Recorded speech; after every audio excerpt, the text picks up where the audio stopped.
Oklahomans back to work. Yesterday, Governor Stitt announced the Return to Work Incentive Program, which incentivizes finding a job instead of continuing to claim unemployment benefits.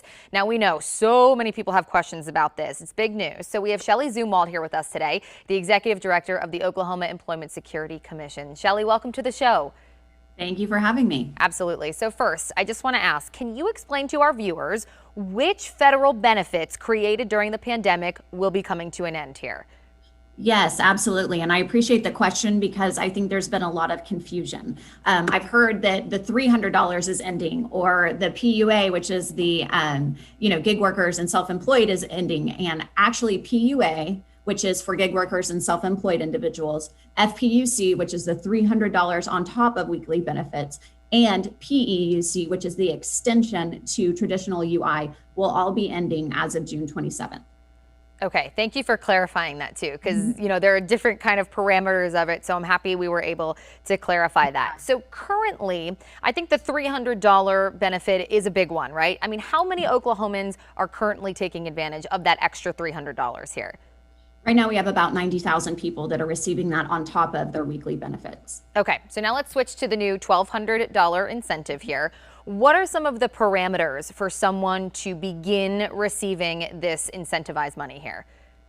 Yeah, so it's a $1,200 incentive. It's available to anyone on PEUC, UI, or PUA who has 6 weeks of consecutive employment with the same employer for 32 hours or more during those weeks. And you can start applying for that on June 28th.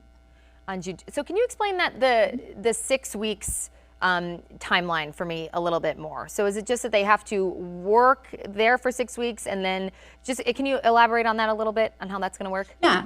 Definitely. Ideally, people would work there longer. We're looking for long-term employment for individuals, but the timeline per se started yesterday on May 17th. And the first day that people would be able to apply, 6 weeks from yesterday through those 6 weeks would be June 28th. So claimants would need to provide information on those 6 weeks, whether it be one weekly paycheck stub for each week, a monthly paycheck stub, biweekly. We're willing to take that information however people receive it from their employer, but it must be 6 consecutive weeks of employment. And we're offering that incentive starting yesterday through September 4th, when the original date that benefits would have ended, the federal benefits would have ended. Okay. Now talk to me too a little bit more about the idea behind this. Walk me through your process here. The idea behind removing the previous pandemic aid here, instituting this new incentive, kind of walk me through how it all came to be. Yeah, definitely. I think many people have heard that we're not seeing people returning to the workforce in the way that, in the volume that we would hope to by now. We have right around 200,000 people that are workforce eligible that have chosen not to return to the workforce for whatever reason. It could be unemployment. It could be many different reasons. And so I'm not making a blatant statement that it's all unemployment, because we only have 90,000 people that are on unemployment. So it's other individuals too.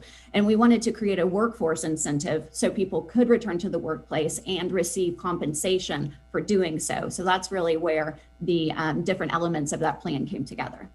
And let's talk about people who are struggling to maybe find a job. Are there programs out there that can help Oklahomans, find the job and get back to work? Yeah, absolutely. I mean, we've got a couple of different things going on that I think will be helpful. Yesterday and today, we were at the Oklahoma City Convention Center, and we have over 7,500 jobs available at our job fairs that are going on. We're going on yesterday and today.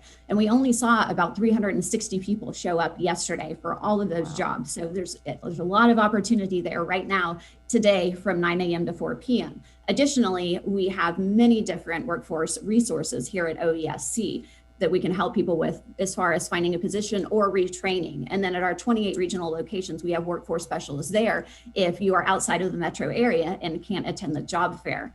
And one last thing I want to talk about is something that people have emailed me about, and that's childcare right now. And we are partnering with DHS, and there's a 60-day free childcare incentive program that people that are on unemployment or looking for a position can take advantage of. And we have information about that on our website. Can I ask what you think, what are some of the barriers for people maybe not attending these job fairs? Because you said that was a pretty low number from what you guys expected. I'm not sure. I mean, that's actually something we're looking into to try to figure out how can we get a better return on that investment. Maybe it is having one closer to that June 26th deadline, as far as benefits ending. I think there's many different reasons why people didn't come out. I think right now our goal is to get people back into the workforce. And what I'd like to say to people that are in the job market right now is the time to look for those positions. I think that right now it is really an employees. They have the advantage in this market. There's incentives, from different employers to just go to an interview. And so I think if people wait 2 months, 3 months to try to look for a position, I don't think it'll be the same market that it is right now. Sure. Okay. And so it's the first 20,000 people, right, who qualify and apply for this program will receive that $1,200 after completing their 6 weeks on the new job. So after those 20,000, slots are essentially filled, are there plans beyond that to continue offering incentives like this?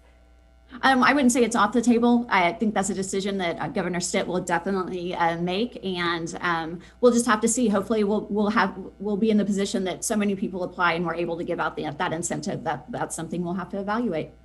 Shelley, before I let you go, is there anything that we didn't touch on today that you'd like to leave our viewers with this morning?